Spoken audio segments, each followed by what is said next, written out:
ലോകത്താരോടെ കാനത്തൊന്നും കഴിക്കുന്നില്ല. കാനത്ത് കഴിച്ചെങ്കിൽ അതേപോലെ രീതിയിൽ നിൽക്കണോ? പറഞ്ഞ പോലെ കേട്ടിട്ട് നിൽക്കണോ? ഇങ്ങനെ മാനസിക രോഗാക്കി 3 കൊല്ലം ഞാൻ സഹിക്കുന്നത്. നിങ്ങൾക്ക് പറഞ്ഞെങ്കിൽ മനസ്സിലാവുന്നില്ലേ? അല്ലേ? വേണ്ടെന്നില്ലെങ്കിൽ വേണ്ടെന്നില്ലേ? വേണ്ട. നിങ്ങളോട് തന്നെ പറയുന്നത്, നിങ്ങൾ ഉപ്പാടെ പറയുന്നത് തലാക്ക് 3 തലാക്ക് ഞാൻ ചൊല്ലി. എനിക്ക് നിങ്ങളെ മോള് വേണ്ട. ഓക്കെ, നിങ്ങളെ കാനത്ത് കഴിച്ചോണ്ട് ഞാൻ പറഞ്ഞു. ഓക്കെ. കാസർഗോഡ് വാട്സാപ്പിലൂടെ 21-കാരിയെ ഭർത്താവ് മുത്തലാഖ് ചൊല്ലിയ ഓഡിയോ സംഭാഷണമാണ് ഇപ്പോൾ കേട്ടത്. കല്ലുരാവി സ്വദേശിനിയായ യുവതിയെ നെല്ലിക്കട്ട സ്വദേശി അബ്ദുൾ റസാഖാണ് വാട്സാപ്പ് സന്ദേശത്തിലൂടെ മുത്തലാഖ് ചൊല്ലിയത്. ഭർത്താവ് ഫോണിലൂടെ വിളിച്ച് നേരിട്ട് തന്നോട് മുത്തലാഖ് ചൊല്ലിയതായും യുവതി പറയുന്നു. സ്ത്രീധനം ആവശ്യപ്പെട്ട് നിരന്തരം ഉപദ്രവിക്കാറുണ്ടെന്നും യുവതി വെളിപ്പെടുത്തി. ഉപ്പാനോട് വോയിസ് ക്ലിപ്പായിട്ട് വാട്സപ്പിൽ സന്ദേശം അയച്ചതെന്ന്, നിന്നെ 3 തലാക്കും ചെല്ലിന്നിട്ട് ഇതിൻ്റെ പിന്നിൽ കളിച്ചത് എൻ്റെ ഭർത്താവിൻ്റെ ഉമ്മാവും 2 പെങ്ങന്മാരും പിന്നെ ഉപ്പാൻ്റെ ഏട്ടൻ്റെ പേരാണ്.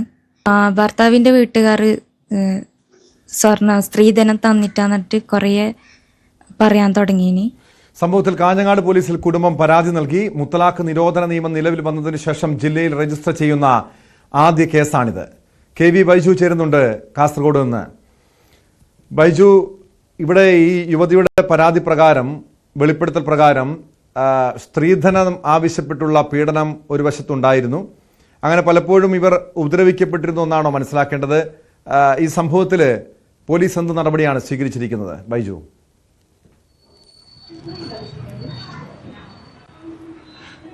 ടോമെ, ഇത് സംബന്ധിച്ച് ഓസ്തൂർക്ക് പോലീസിൽ കുടുംബം പരാതി നൽകിയിട്ടുണ്ട്. ആ നടപടിക്രമങ്ങൾ ഇപ്പോൾ പുരോഗമിച്ചുകൊണ്ടിരിക്കുകയാണ്. എന്തായാലും പ്രണയിച്ച ഒരു പെണ്ണെ എത്ര നിസ്സാരമായാണ് ഇത്തരത്തിൽ ഒഴിവാക്കുന്നതെന്ന് നമുക്ക് ആ ശബ്ദ സന്ദേശത്തിൽ നിന്ന് തന്നെ മനസ്സിലാക്കാം. ഏതായാലും ഈ മുത്തലാഖ് നിരോധനം വന്നതിന് ശേഷം കേരളത്തിലെ 2ാമത്തെ കേസാണ് കാസർഗോഡ് ജില്ലയിൽ ഈ റിപ്പോർട്ട് ചെയ്യുന്നത്. കാസർഗോഡ് ജില്ലയിലെ ആദ്യത്തെ കേസ് കൂടിയാണിത്, ഇത്തരത്തിൽ മുത്തലാഖിലൂടെ ഈ മൊഴി ചൊല്ലുന്ന ഒരു കേസ്. എന്തായാലും 2022 ആഗസ്റ്റ് 11-നാണ് ഈ പെൺകുട്ടിയുമായുള്ള ഈ വിവാഹം നടക്കുന്നത്. അത് നിയമപ്രകാരം ഉള്ള ഒരു വിവാഹമായിരുന്നു. 1 വർഷത്തോളം ഇൻസ്റ്റാഗ്രാമിലൂടെ പരിചയപ്പെടുകയും പിന്നീട് പ്രേമ ശേഷം ഈ വിവാഹം നടക്കുകയുമായിരുന്നു. ഏതായാലും ബന്ധുക്കളുടെ എല്ലാം സമ്മതത്തോടു കൂടിയാണ് ഇവരുടെ വിവാഹം നടന്നിരുന്നത്. ആദ്യഘട്ടത്തിലൊക്കെ നല്ല രീതിയിൽ പോയ ഈ കുടുംബ ബന്ധം പിന്നീട് വഷളാവുകയായിരുന്നു. ഈ പെൺകുട്ടിയെ കൊടിയ പീഡനത്തിനാണ് ഇരയായേണ്ടി വന്നിരുന്നത്. ഈ വീട്ടുകാർ ഈ പെൺകുട്ടിയെ മുറിയിൽ കൂട്ടിയിട്ട് ഉപദ്രവിക്കാറുണ്ട്. അത്തരത്തിലൊക്കെയാണ് ഈ പെൺകുട്ടി പറയുന്നത്. പ്രധാനമായും 50 പവൻ സ്ത്രീധനം ആവശ്യപ്പെട്ടിരുന്നു. അതിൽ നിർധനരായ കുടുംബം 20 പവൻ സ്വർണ്ണാഭരണങ്ങൾ മാത്രമാണ് നൽകിയിരുന്നത്. അത് ഏറ്റവും ഒടുവിലായി ഈ വീട്ടുകാരുടെ ഈ ഉപദ്രവം സഹിക്കാൻ കഴിയാതെ ഭർത്താവോട് പറഞ്ഞപ്പോൾ ആ സ്വർണം വിൽക്കാനും പണം തനിക്ക് അയച്ചു തരണം, വിദേശത്തേക്ക് കൊണ്ടുപോകാമെന്ന് പറഞ്ഞ് 12 ലക്ഷം രൂപയാണ് ഇത്തരത്തിൽ അവസാനമായി ഈ യുവാവ് ഭർത്താവ് കൈപ്പറ്റിയത്. പിന്നീട് ആ പണം ലഭിച്ചതിന് ശേഷം ഇവരുമായി യാതൊരു തരത്തിലുള്ള ബന്ധവും ഇയാൾ പുലർത്തിയിരുന്നില്ല. അതിനുശേഷമാണ് കഴിഞ്ഞ വെള്ളിയാഴ്ച ഇത്തരത്തിൽ ഒരു ശബ്ദ സന്ദേശം അയച്ചത്. മുത്തലാഖ് ചൊല്ലിയിരിക്കുന്നു എന്ന ഒരു ശബ്ദ സന്ദേശം അയക്കുന്നു. എന്തായാലും വളരെ നിയമവിരുദ്ധമായ ഒരു കാര്യമാണ് നടന്നത്. മാത്രമല്ല 21 വയസ്സ് മാത്രം പ്രായമുള്ള ഒരു പെൺകുട്ടി, ആ പെൺകുട്ടിയെ വർഷങ്ങളോളം പ്രണയിച്ച് ഏറ്റവും ഒടുവിൽ ഒരു നിമിഷം കൊണ്ട് ഇത്തരത്തിൽ മൊഴി ചൊല്ലി ഒഴിവാക്കുന്ന രീതിയിലുള്ള ഒരു നടപടി. എന്തായാലും വലിയ പ്രതിഷേധം ഇതിനെതിരെ ഉയർന്നിട്ടുണ്ട്. അത് മാത്രമല്ല ശക്തമായ നിയമ നടപടിയുമായി കുടുംബവും രംഗത്ത് വന്നിട്ടുണ്ട്.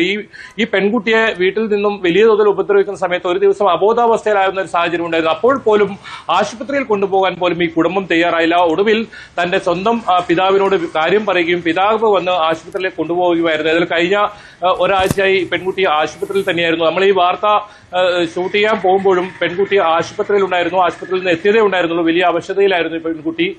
മാനസികമായും വലിയ വിഷമത്തിൽ തന്നെയായിരുന്നു ഈ പെൺകുട്ടി. അതിനിടയിലാണ് ഈ കുടുംബം ഇവരെ ചേർത്ത് പിടിച്ചു എന്ന് വേണം പറയാൻ. കുടുംബം എല്ലാവിധ പിന്തുണയും, ഈ നിയമ നടപടിക്ക് എല്ലാവിധ പിന്തുണയും വേണ്ട. മാത്രമല്ല ഇതിനുള്ള രേഖകളെല്ലാം ഇവരുടെ കയ്യിലുണ്ട്. ഈ ഫോൺ സന്ദേശം കൂടാതെ ബാങ്ക് വഴിയാണ് ഇവർക്ക് പണം 12 ലക്ഷത്തോളം രൂപ ഇവർ കൈപ്പറ്റിയത്. ആ പണം നൽകിയതിന്റെ രേഖ തുടങ്ങിയവയെല്ലാം ഈ പരാതിയോടൊപ്പം ഇവർ സമർപ്പിക്കുന്നുണ്ട്. ഏതായാലും ഓസ്തൂർക്ക് പോലീസ് ഇത് സംബന്ധിച്ച് നടപടി ആരംഭിച്ചിട്ടുണ്ട്. ജാമ്യമില്ലാ വകുപ്പ് പ്രകാരമാണ് കേസ് നിലവിൽ കേസ് വരുന്നത്. അതിനു പുറമെ ഗാർഹിക പീഡനം ഉൾപ്പെടെയുള്ള വകുപ്പുകൾ കൂടി ചുമത്തുമെന്നാണ് അറിയാൻ സാധിക്കുന്നത്. എന്നാലും ഇത് നടപടിക്രമങ്ങൾ ഇപ്പോൾ ഓസ്തൂർക്ക് പോലീസ് സ്റ്റേഷനിൽ പുരോഗമിച്ചുകൊണ്ടിരിക്കുകയാണ്. ഈ പെൺകുട്ടിയെ വിവാഹം കഴിച്ചതിന് ശേഷം ഭർത്താവ് അപ്പോൾ തന്നെ ഭർത്താവിന്റെ ആ ബന്ധുക്കൾ, ഈ യുവതിയുടെ മാതാപിതാക്കൾ, രക്ഷിതാക്കൾ അവളെ ചേർത്ത് നിർത്തിയതുകൊണ്ട് വലിയ ദുരന്തമൊക്കെ ഒഴിവായി. കാരണം നമുക്കറിയാം ഈ സമീപ നാളുകളിലൊക്കെ ഈ ഗാർഹിക പീഡനത്തെ തുടർന്ന് അല്ലെങ്കിൽ സ്ത്രീധനം ആവശ്യപ്പെട്ടുള്ള പീഡനത്തെ തുടർന്ന് നിരവധി യുവതികൾ ആത്മഹത്യ സംഭവങ്ങളൊക്കെ നമ്മൾ റിപ്പോർട്ട് ചെയ്യാറുള്ളത്. അതിലെ പ്രധാനപ്പെട്ട കാരണം സ്വന്തം മാതാപിതാക്കളും സ്വന്തം കുടുംബാംഗങ്ങളും ഒരു മാനസിക പിന്തുണ അവർക്ക് നൽകാതെ പോകുമ്പോഴാണ് ഏറ്റവും ഒടുവിൽ സഹി കെട്ട് ജീവിതം തന്നെ അവസാനിപ്പിച്ചേക്കാമെന്ന് അവർ കരുതുന്നത്. പക്ഷെ ഇവിടെ ഈ കുടുംബത്തെ ഈ യുവതിയെ കുടുംബം ചേർത്ത് പിടിക്കുന്നുണ്ട്. പോരാട്ടവുമായി അവർ മുന്നോട്ട് പോകുന്നു. പക്ഷേ പോലീസിന്റെ ഭാഗത്ത് എന്തുകൊണ്ടാണ് കേസെടുക്കാൻ, മറ്റ് വകുപ്പുകൾ എടുക്കാൻ വൈകുന്നത്? ഇവിടെ മുത്തലാഖ് നിരോധന നിയമമുണ്ട്, സ്ത്രീധന നിരോധന നിയമമുണ്ട്. മാത്രമല്ല, ഒരു പെൺകുട്ടിക്ക് നേരെ ഗാർഹിക പീഡനം ഉണ്ടായിട്ട് പോലും പോലീസ് ഇതുവരെയും ആ വകുപ്പുകൾ ചേർത്ത് എന്തുകൊണ്ടാണ് കേസെടുക്കാത്തത്?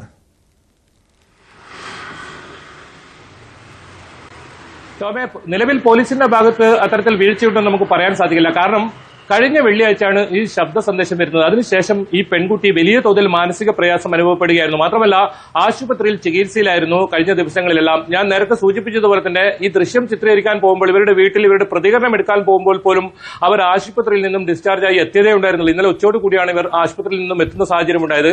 അതിനുശേഷം പോലീസിൽ നേരത്തെ തന്നെ ഈ വിവരം പറഞ്ഞിരുന്നു. ഇത്തരം തെളിവുകളും ഉൾപ്പെടെ എത്താമെന്ന് പറഞ്ഞ് ഇന്നാണ് 11 മണിയോട് കൂടിയാണ് ഹോസ്ദുർഗ് പോലീസിൽ ഈ പെൺകുട്ടിയും പിതാവും പരാതിയുമായി എത്തിയത്. അതിന്റെ നടപടിക്രമങ്ങൾ ഇപ്പോൾ എന്തായാലും തുടരുന്നുണ്ട്. ടോം സൂചിപ്പിച്ചതുപോലെ തന്നെ ഗാർഹിക നിരോധന നിയമം ഉൾപ്പെടെ ഇതിൽ ജാമ്യമില്ലാ വകുപ്പുകൾ വരും. ഒപ്പം ഈ ഭർത്താവിനെ വിദേശത്ത് നിന്നും നാട്ടിലെത്തിക്കാനുള്ള നടപടിയും ഉണ്ടാകുമെന്ന് തന്നെയാണ് പോലീസ് പറയുന്നത്.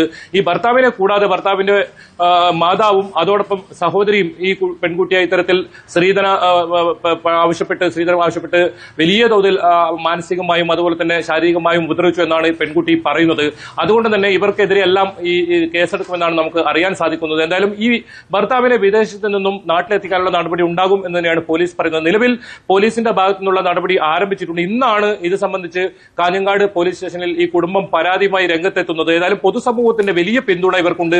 ടോം സൂചിപ്പിച്ചതുപോലെ തന്നെ ആ കുടുംബം അവരെ ചേർത്ത് നിർത്താൻ മനസ്സ് കാണിച്ചു. മാത്രമല്ല, കൃത്യസമയത്ത് ഈ വിവരം കുടുംബത്തിനെ അറിയുന്നു. കാരണം ഈ അബോധാവസ്ഥയിലായ സമയത്ത് അവരുടെ വീട്ടുകാർ തിരിഞ്ഞു നോക്കാത്തൊരു സാഹചര്യം വന്നപ്പോഴാണ് ഗത്യന്തരമില്ലാതെ പെൺകുട്ടി വീട്ടുകാരോട് ഈ കാര്യം പറഞ്ഞത്. അതുവരെ വീട്ടുകാരെ വിഷമിപ്പിക്കണ്ട എന്ന തരത്തിൽ വീട്ടുകാരോട് ഒരു കാര്യവും പറയായിരുന്നു. അപ്പോഴാണ് വീട്ടുകാർ ഇത്തരത്തിൽ കൊടിയ പീഡനം ഈ മകൾ അനുഭവപ്പെട്ടിട്ടുണ്ട് ഇവിടെ നിന്ന് അറിയുന്നതും പിന്നീട് അവരെ സ്വന്തം വീട്ടിലേക്ക് കൂട്ടിക്കൊണ്ടുപോകുന്നു. 4 പെൺമക്കൾ അടങ്ങിയ ഒരു കുടുംബമാണ്, നിർദ്ധനരായ ഒരു കുടുംബമാണ്. അവരാണ് ഈ 50 പവൻ സ്വർണ്ണാഭരണങ്ങൾ ആവശ്യപ്പെട്ട് ബന്ധുക്കളിൽ നിന്നും മറ്റുമായി ഒക്കെ 20 പവൻ സ്വർണ്ണാഭരണങ്ങൾ ഈ സ്ത്രീധനമായി നൽകിയത്. പിന്നീട് ആ സ്ത്രീധനമായി ലഭിച്ച പണം അത് സ്വർണം മുഴുവൻ വിൽപ്പന നടത്തി അത് ഭർത്താവ് കൈക്കലാക്കുന്ന ഒരു സാഹചര്യം. ഏതായാലും ശക്തമായ നടപടി ഇതിലുണ്ടാകുമെന്ന് തന്നെയാണ് പോലീസുമായി ബന്ധപ്പെട്ട KV ബൈജു ആണ് കാസർഗോഡ് നിന്ന് വിവരങ്ങൾ നൽകിയത്. കാസർഗോഡ് വാട്സാപ്പ് വഴിയാണ് 21-കാരിയായ യുവതിയെ ഭർത്താവ് മുത്തലാഖ് ചൊല്ലിയത്.